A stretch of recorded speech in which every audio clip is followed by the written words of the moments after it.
So he can do this 24 hours a day, so actually the whole day and also the day afterwards.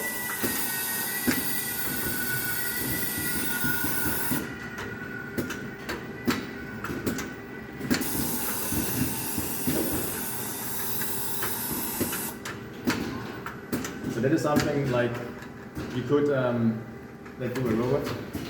If you work, for example, with fluids that are really harmful to you, or if you just work with things where you just need a high precision, so that can be done by a robot.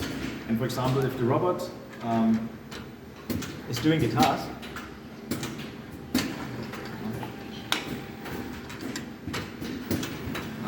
as I said, I can also interact with him, so he will stop if I touch it.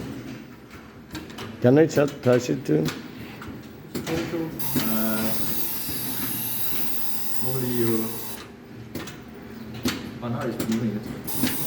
Please do not. So, and for example, if he's doing a task, I can also do something else.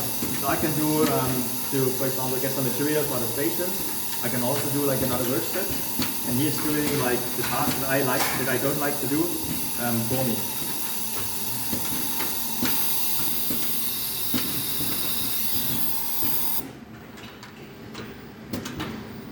But better that it's a very important task because then it would be costly Negative. to have a robot that does simple tasks. Oh, you missed